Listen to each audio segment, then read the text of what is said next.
Hello दोस्तों, नमस्कार। आपके अपने यूट्यूब चैनल पर आपका स्वागत है। इस वीडियो में हम बात करेंगे उन कंपनियों के बारे में जो खबरों के दम पर सुबह बाजार के रडार पर रहेंगे।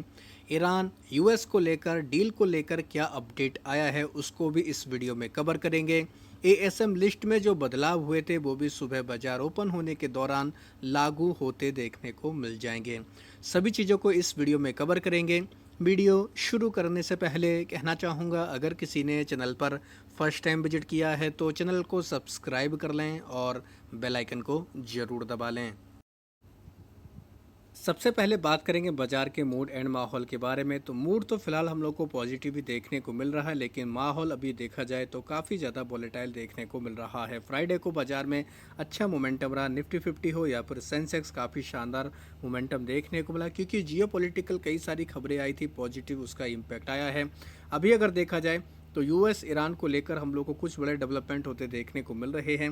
डील अभी तक नहीं हुई है दोस्तों। वीडियो 1 बजे के आसपास रात में बन रहा है। इसी खबर का इंतजार करने के लिए वीडियो को रोका गया था। अभी तक अगर देखा जाए तो डील ऑफिशियल अनाउंस नहीं हुई है, लेकिन सुबह तक इसमें कोई ना कोई बड़ा डेवलपमेंट आते देखने को मिलेगा तो उसका बाजार के ऊपर हमें उसी के अकॉर्डिंग इम्पैक्ट देखने को मिल जाएगा। अभी तक क्या अपडेट है? अपडेट ये है कि हॉर्मुज की फुल ओपनिंग होगी और ईरान के ऊपर से यूएस जो भी पाबंदियां लगी उनको हटाएगा। इसके साथ साथ $25 बिलियन भी ईरान को दिए जाएंगे। अभी तक के जो प्रस्ताव हैं वो हम लोगों को देखने को मिल रहे हैं। ये डील जल्द ही फाइनल होते देखने को मिल रही थी। ट्रंप की तरफ से ऐलान किया गया कि ईरान के साथ में जो डील हो रही है उसमें कुछ घंटे लग सकते हैं साइन करने के लिए, डील साइन करने के लिए, क्योंकि इसराइल ने क्या किया था दोस्तों, लेबनान के ऊपर हमला किया और इसकी वजह से हम लोग को थोड़ा सा यहाँ पर दिक्कतें देखने को मिली। हालांकि ट्रंप ने इजराइल के प्राइम मिनिस्टर नेतन्याहू को भी एक तरीके से इस मामले पर नाराज़गी जताई है। तो ये कुछ बड़े डेवलपमेंट देखने को मिले। ट्रंप ने यही कहा है कि डील साइन हो रही है, इसमें कुछ घंटे लग सकते हैं, इसमें कुछ टाइम लग सकता है, लेकिन डील ये आज ही होते देखने को मिलेगी, ऐसा ट्रंप की तरफ से कहा गया है। तो अभी तक ऑफिशियल अनाउंसमेंट नहीं हुआ है। जैसे ही ऑफिशियल अनाउंसमेंट होगा तो सुबह तक आप लोग जरूर इस खबर को डिटेल में जाकर पढ़ेंगे। उसके अकॉर्डिंग आप अपनी रणनीति बना सकते हैं, क्योंकि खबर अगर चेंज होगी तो उसी के अकॉर्डिंग ही हम लोग को बाजार के ऊपर रिएक्शन देखने को मिल जाएगा। तो ये काफ़ी बड़ा हम लोग को फिलहाल कह सकते हैं अपडेट देखने को मिल रहा है। अब बात करेंगे उन कंपनियों के बारे में जो खबरों के दम पर सुबह बाजार के फोकस में देखने को मिलने वाली हैं। वेदांता के ऊपर नज़र रखनी है और वेदांता से जुड़ी हुई 4 नई कंपनियां भी फोकस में देखने को मिलेंगी। वेदांता से डीमर्ज होकर 4 नई कंपनियां सुबह बाजार में लिस्ट होने वाली हैं। लिस्टिंग का समय दोस्तों 10 बजे होता है, इस चीज़ का आपको ध्यान रखना है। तो 4 नई कंपनियों में Vedanta aluminium, Vedanta oil and gas, Vedanta power और वेदांता आयरन एंड स्टील, ये 4 कंपनियां हम लोगों को लिस्ट होते देखने को मिलेंगी। तो इस वजह से बाज़ार काफ़ी ज़्यादा इन कंपनियों को फोकस में रख सकता है। तो चाहें तो आप इनको अपने रडार पर भी रख सकते हैं। एथर एनर्जी, ये कंपनी भी बाजार के रडार पर रहेगी। एथर एनर्जी के बोर्ड ने अप्रूव कर दिया है, 2,500 करोड़ तक ये फंड रेज करेंगे क्यूआईपी के जरिए, राइट इशू के जरिए, यानी कि और भी जितनी हम लोग को अलग चीज़ें देखने को मिलती हैं, जैसे विदेशी मुद्रा परिवर्तनीय बॉन्ड, हम लोग को एफसीसीबी ये भी देखने को मिलता है। इसके जरिए भी दोस्तों ये फंड रेज कर सकते हैं। तो ये एक बड़ा डेवलपमेंट एथर एनर्जी में देखने को मिला है।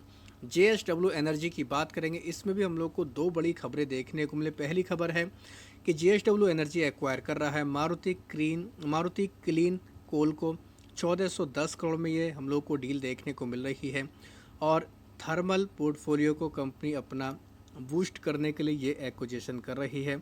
100% की हिस्सेदारी लेंगे। इसकी वजह से कंपनी की जो थर्मल प्लांट की जो कैपेसिटी वो 300 मेगावाट तक हमें बढ़ते देखने को मिल जाएगी। तो काफ़ी बड़ी खबर है। तो जेएसडब्ल्यू एनर्जी के लिए पॉजिटिव ये हम लोग को डेवलपमेंट फिलहाल देखने को मिल रहा है। जेएसडब्ल्यू एनर्जी में एक और खबर है कि 150 मेगावाट का हम लोग को जो इनका टिडोंग जल विद्युत परियोजना है ये हम लोग को शुरू होते देखने को मिली। इनकी कैपेसिटी अब बढ़कर 13,900 मेगावाट तक पहुंच चुकी है। तो ये भी एक काफ़ी पॉजिटिव खबर है।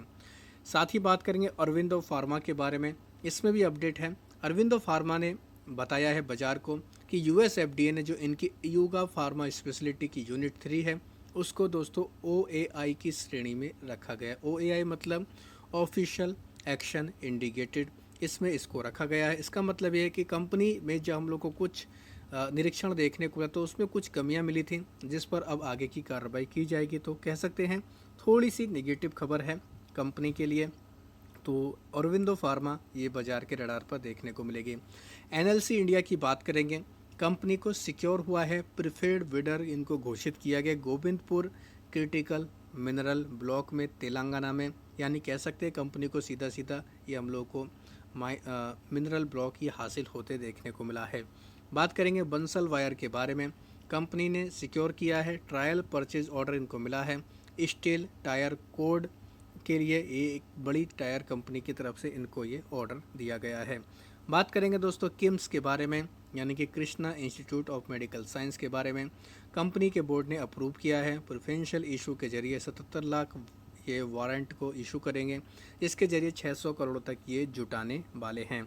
बात करेंगे दोस्तों ओपल के बारे में, ओपल ओएनजीसी की एक हम लोग को कंपनी देखने को मिलती है। इसने दोस्तों अप्रूव किया है 4,471 करोड़ तक का ये फंड रेज करेंगे एनसीडी के जरिए, यानी कि हम लोग को ये नॉन कन्वर्टेबल डिवेंचर के जरिए हम लोग को ये फंड रेज करते देखने को मिलेंगे। तो ओएनजीसी के ऊपर चाहें तो इस खबर के दम पर नज़र रख सकते हैं। पावर ग्रिड की बात करेंगे, कंपनी को सक्सेसफुल बिडर घोषित किया गया है ग्रीन हाइड्रोजन प्रोजेक्ट के लिए। आंध्र प्रदेश में ये हम लोग को प्रोजेक्ट देखने को मिल रहा है। वैल्यू क्या है अभी इसके लिए कोई डिटेल नहीं आई है। तो पावर ग्रिड कह सकते हैं ये कंपनी भी खबरों में रहने वाली है। मीशो की बात करेंगे, मीशो में भी एक हमें अपडेट देखने को मिला है। मीशो में खबर है कि इन्होंने एक किराना क्लब और रिटेल पल्स लैब है, ये कंपनियां हैं। तो दोस्तों ये क्या कर रहे हैं, इसको एक्वायर कर रहे हैं 202 करोड़ रुपये में हम लोग को डील होते देखने को मिल रही है। इस सौदे के जरिए कंपनी का इकोसिस्टम और भी ज़्यादा मजबूत होगा। तो मीशो के लिए ये कह सकते हैं कहीं ना कहीं इम्पोर्टेंट खबर है। बात करेंगे इप्का लैब के बारे में, इप्का लैब ने लाइसेंसिंग का करार किया भामी रिसर्च के साथ में। ये दोस्तों इसके ज़रिए ऑनको और हम लोग को इन्फ्लेमेटरी से जुड़ी हुई जो भी हम लोग को दवाइयाँ देखने को मिलती हैं उस पर ये काम करते देखने को मिलेंगे। तो ये भी एक कहीं ना कहीं काफ़ी बड़ा डेवलपमेंट है। डॉक्टर रेड्डी ने लॉन्च की जेनरिक ओरल दवा देखने को मिली है, यूएस के मार्केट में इसको लॉन्च किया है, जो कह सकते हैं डॉक्टर रेड्डी के लिए भी एक बड़ा अपडेट है। अशोका बिल्डकॉन को LOA मिला है, यानी कि लेटर ऑफ एक्सेप्टेंस मिला है। ये डेवलपमेंट करेंगे James and jewellery park Raipur में, ये इसको विकसित करने वाले हैं। तो ये भी कंपनी के लिए काफ़ी पॉजिटिव खबर है। अब बात करेंगे ASM लिस्ट के बारे में। यहाँ पर कुछ बदलाव हुए हैं जो सुबह बाज़ार ओपन होने के दौरान लागू हो जाएंगे। जैसे कंटेनर वे इंटरनेशनल, इसको लॉन्ग टर्म की लिस्ट में ऐड किया गया। हालांकि कुछ कंपनियों को स्टेज बाय स्टेज राहत दी गई, जैसे HFCL को स्टेज 2 से निकाल कर स्टेज 1 में डाला गया। मुक्ता आर्ट, विद्या वायर, इंडो सोलर, इनको एक एक स्टेज राहत दे दी गई है।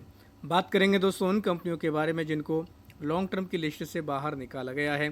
तो इनमें से कुछ इंपॉर्टेंट कंपनियों के ऊपर चाहें तो आप नज़र रख सकते हैं, जैसे क्वांटम डिजिटल विजन इंडिया, एक्लॉन Nexus, Hindustan copper, RM drip sprinkler, ये कंपनियां फोकस करेंगे। वीर कृपा ज्वेलर्स, इसके ऊपर भी नज़र रख सकते हैं। हालांकि ASM को लेकर already detail video channel page पर है, जाकर उसको भी देख सकते हैं।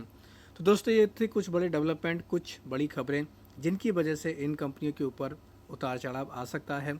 वीडियो अगर आपको ये पसंद आया है तो चैनल को सब्सक्राइब कर लें और बेल आइकन को ज़रूर दबा लें।